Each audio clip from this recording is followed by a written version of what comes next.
I really don't want to say like either of these players are better based on results, because I know how hard GSL is, and just because Polt hasn't won the most recent GSL doesn't mean he's a bad player. Just because Polt hasn't won the most recent MLG doesn't mean he's a bad player. Dongraegu is better. Yeah. No, it's really hard to discriminate at the super top level. Yeah. But when I look at DRG's play, I just say to myself, he has that little bit of mojo. I don't know what you want to call it. He's got the X factor. He's got the swag. Yes, he has the swag. And that's why I picked him for this matchup. I don't think it's going to be a decisive advantage for either of these players. I'm actually going to be surprised if Dongraegu 2-0s his opponent. But, you know, anything can happen. We'll see on Muspelheim, which actually, thanks to Mr. Bitter's segment, where it's only about the numbers, the balance sheet. Muspelheim is actually the map, even though it's the biggest map. It's the map where we have the shortest games. Did you know that? Yeah, we had a couple. We have several cheese games on this map, and that comes down to player unfamiliarity. Some people say, "Yeah, I don't know Muspelheim, and my opponent picked it, so I cheesed him." And some people just straight out say that's what Masa said. But Koreans have been very familiar with Muspelheim, especially in GSTL. A lot of players practiced on it for a long time, so I wouldn't put it too far to say that we could be in for a potentially long game. That's right. At least like upwards into the 20-minute mark, and that's kind of what both players like to do. Like, yes, Polt does have excellent micro, but he doesn't cheese that often, and if he does, he goes for like a 2-base Hellion Marauder, so it's not like a 2 racks all in, you know? He's not an SCV sender, if that's what I'm trying to say. Same thing with Dongraegu. He loves his mid game, so why try to compromise it by going for early game shenanigans? Yeah, I don't think either of these players will really go for early game shenanigans. I think they respect each other too much, and especially on a big map, you're not going to do something like that. But what you will see is greedy play, I think, Frodan. I wouldn't be surprised if directly after this we see a third, maybe even a fourth command center. Yes, I said 4 command centers. We're at least going to see one more, though. Nope. Look at that, 2 refineries. These are a little bit late. I do want to mention that, but it might be because he's getting that really early third command center. We'll see. Yeah, he can go third command center with Hellion play. That's a standard build, I think, nowadays, where you get your reactor so you can get Hellion's map control, but then you have the third command center so you can get really you can play really greedy and get double eBay. Let's see what Dongraegu is up to as well. This is Muspelheim. You do expand in a linear formation, and you kind of like rotate it a little bit. You kind of can expand towards the bottom of your main or the top of your main if you're Polt. But at the same time, you just generally keep expanding farther and farther away.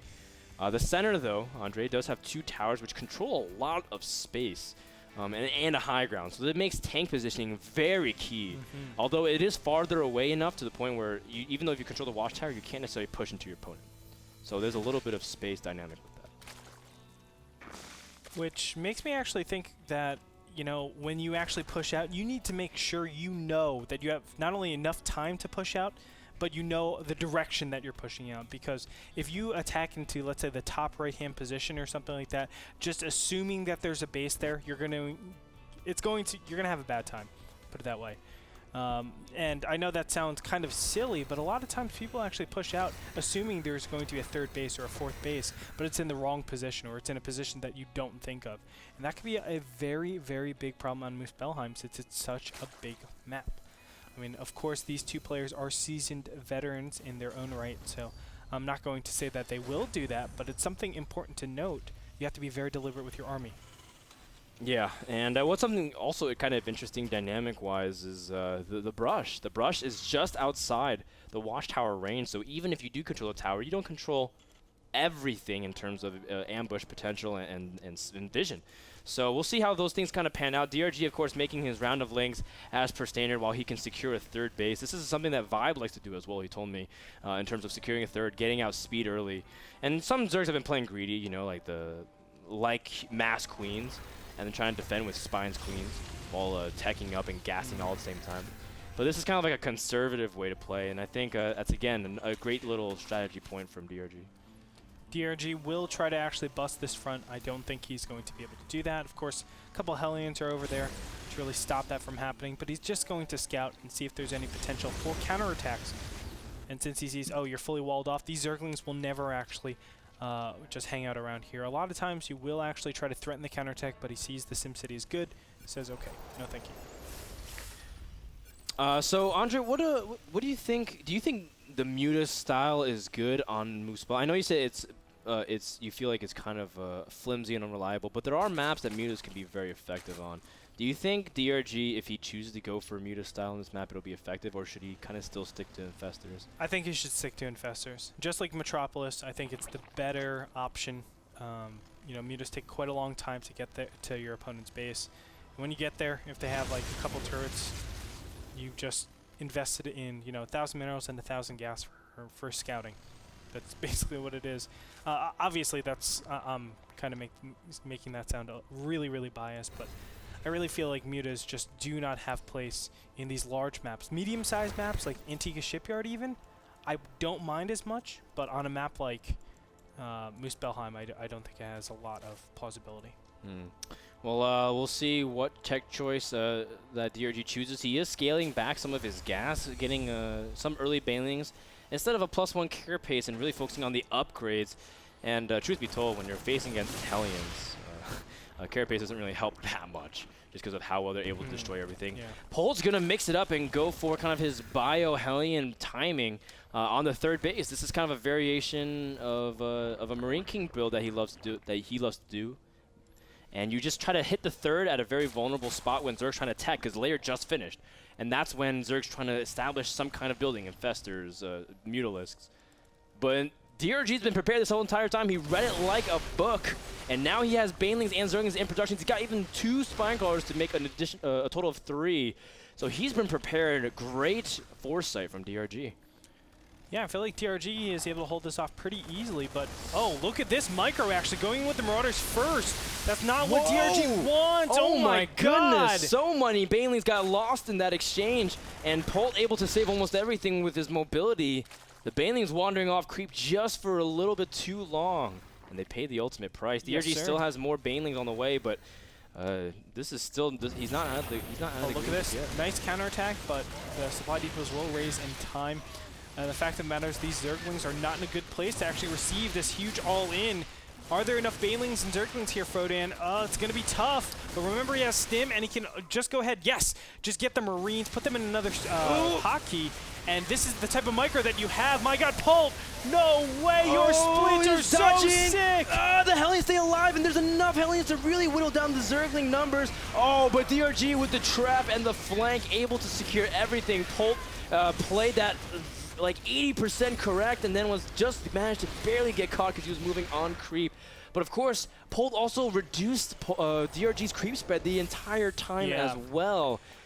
But and look at this, he's putting it back pretty fast. You know, that was the perfect example of both of those two players clashing with their styles. Polt obviously really good with his micro, really good with splitting against Dongraegu, just straight up macro. And this is why a lot of the times, I tell to Lauren Elise, I tell to all my students, focus on your macro. That's the #1 thing that will actually make you able to actually defend against all-ins or defend against anything really. Do stuff.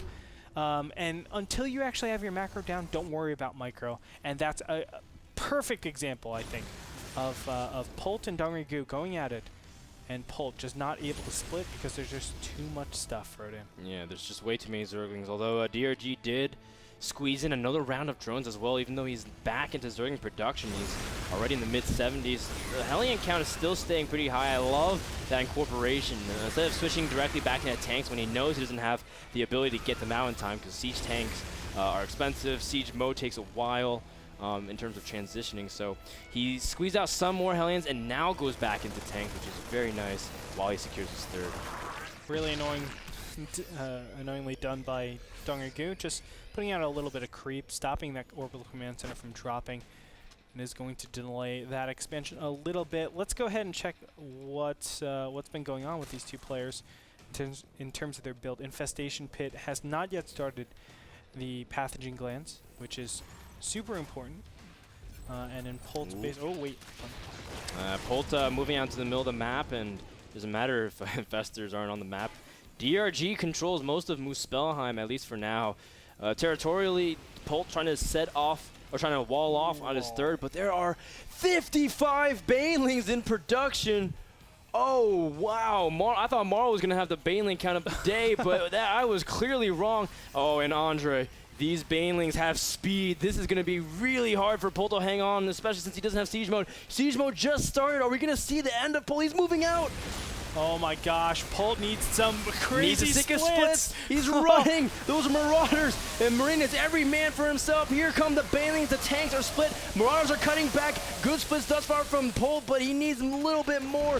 Oh, but he's got, where's his army? The Banelings are rolling straight into the mineral line.